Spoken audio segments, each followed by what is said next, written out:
Selamat pagi Ibu Kiki dan Ibu Ekle. Pada kesempatan ini kami akan mempresentasikan topik penelitian kami yang berjudul Penerapan Sanksi Pidana bagi Penolak Vaksinasi COVID-19.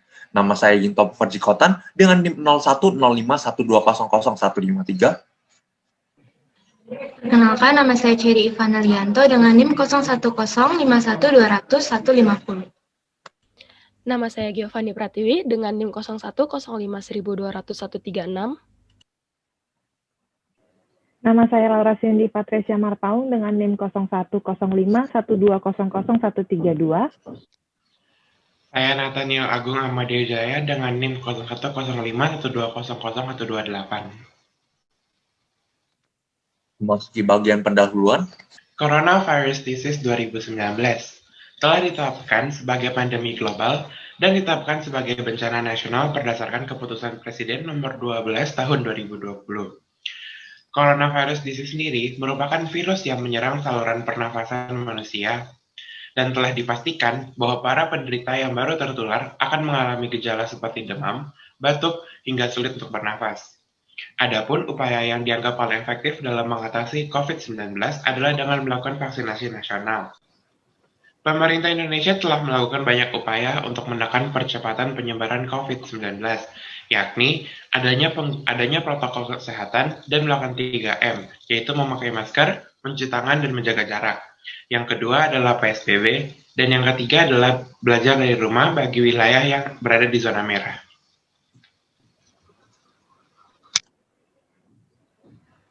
Menurut data yang diberikan Indikator Politik Indonesia, jumlah masyarakat Indonesia yang tidak ingin menerima pelayanan vaksinasi adalah sebesar 41%, dan sebaliknya sebesar 54,9% dari jumlah penduduk Indonesia siap untuk menerima pelayanan vaksinasi COVID-19.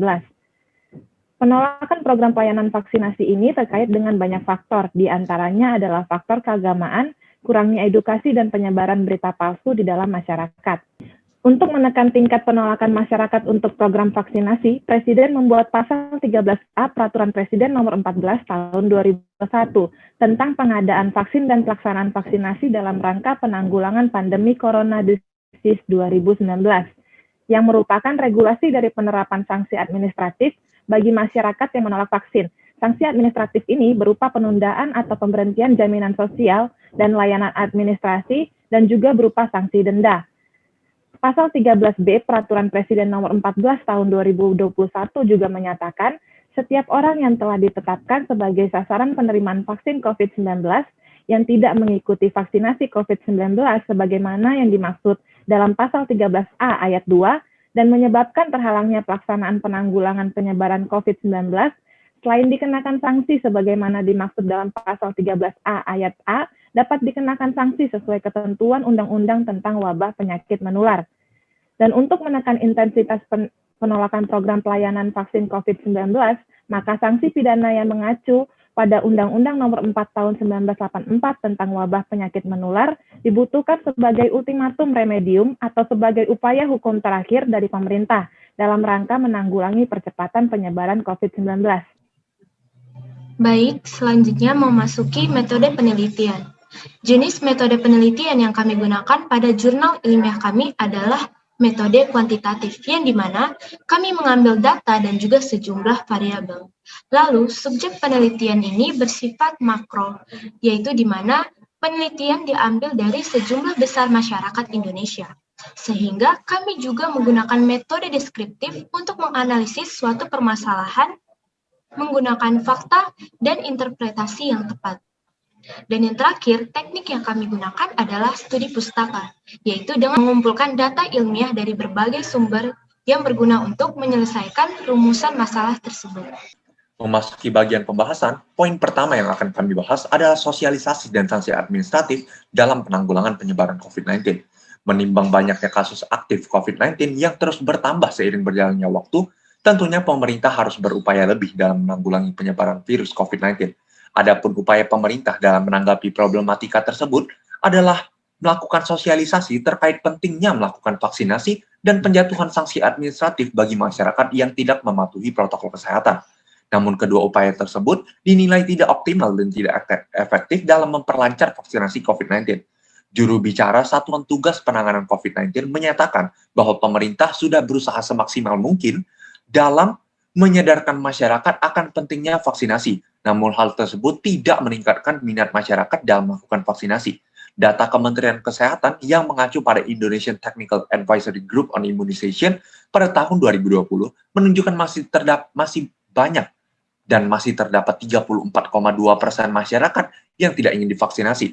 Sanksi administratif bahkan terkadang tidak sempat dijatuhkan kepada pelanggar protokol kesehatan. Mengapa? Karena menurut Lembaga Bagian Hukum DKI Jakarta Arif Maulana menyatakan bahwa hal tersebut akibat dari gagalnya pengawasan pemerintah dalam menjatuhkan sanksi administratif secara tegas bagi penolak vaksin dan pelanggar protokol kesehatan COVID-19. Selain dari ketidakcakapan pemerintah dalam menerapkan sosialisasi dan sanksi administratif, kondisi COVID-19 di Indonesia juga kian memburuk seiring berjalannya waktu. Berdasarkan data di mana pertanggal 24 Juni 2021, kasus aktif corona di Indonesia mencapai angka 20.000 kasus pertambahannya per hari. Tingginya lonjakan kasus aktif mengakibatkan overcapacity di rumah sakit yang memperburuk upaya penanggulangan COVID-19. Adapun berdasarkan data yang diambil dari Perhimpunan Rumah Sakit Indonesia, per 19 Juni 2021, bed occupancy rate di rumah sakit hampir melampaui batas maksimal, yang dimana rinciannya berikut: DKI Jakarta 84%, Jawa Barat 81%, Banten dan Jawa Tengah 79%, dan Yogyakarta 74%. Poin selanjutnya akan dijelaskan oleh rekan saya bernama Giovanni. Baik, demi menanggulangi penyebaran COVID-19, sanksi pidana hadir sebagai ultimum remedium yang berarti upaya hukum terakhir dalam penegakan hukum. Perbuatan menolak vaksin COVID-19 telah memenuhi unsur-unsur hukum pidana, yaitu terdapat orang penolak vaksin sebagai subjek, adanya unsur kesalahan, dan adanya perbuatan melawan hukum. Next.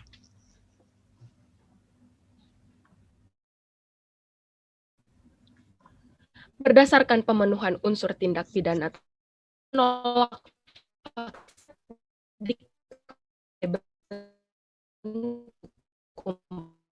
Undang-Undang Nomor 4 Tahun 1984 tentang wabah penyakit menular.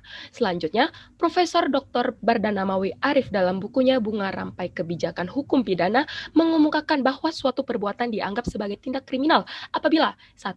Perbuatan tersebut tidak disukai atau dibenci oleh masyarakat karena merugikan atau dapat merugikan, mendatangkan korban atau dapat mendatangkan korban. Yang kedua, perbuatan tersebut menghambat atau menghalangi cita-cita bangsa Indonesia sehingga merupakan bahaya bagi keseluruhan masyarakat.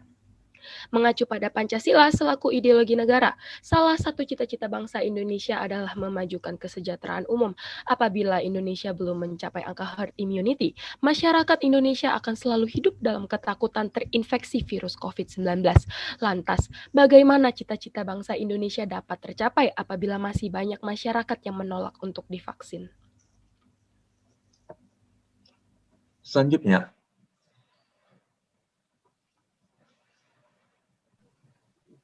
Memasuki bagian kesimpulan.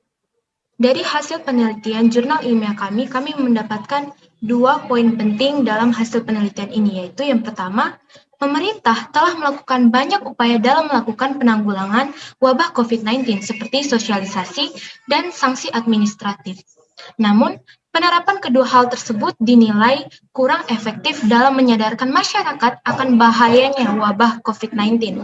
Terlebih lagi, mempengaruhi masyarakat yang keras kepala untuk melakukan vaksinasi COVID-19. Yang kedua, apabila hal tersebut dibiarkan, maka sudah pastinya target Indonesia untuk mencapai herd immunity atau kekebalan kelompok tidak akan tercapai.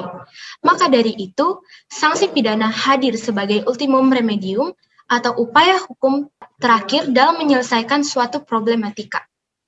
Dan perlu diterapkan kepada penolakan vaksin COVID-19. Selain itu, juga perlu diketahui bahwa tindakan menolak vaksin COVID-19 telah memenuhi unsur tindak pidana menurut Kitab Undang-Undang Hukum Pidana dan Undang-Undang Wabah Penyakit Menular. selanjutnya kami mengambil referensi yang sudah terjamin kredibilitas dan validitasnya. Yang pertama, referensi yang kami ambil adalah Kitab Undang-Undang Hukum Pidana, Yang kedua, Undang-Undang Nomor 4 Tahun 1984 tentang wabah penyakit menular. Dan yang ketiga, Peraturan Pemerintah Nomor 21 Tahun 2020, lalu World Health Organization, artikel mengenai penyebaran wabah COVID-19.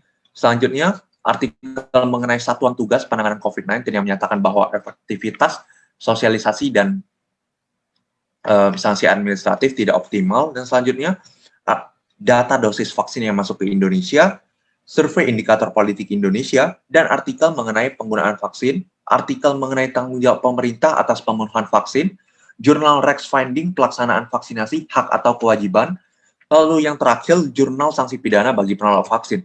Sekian presentasi dari kelompok kami, dan terima kasih.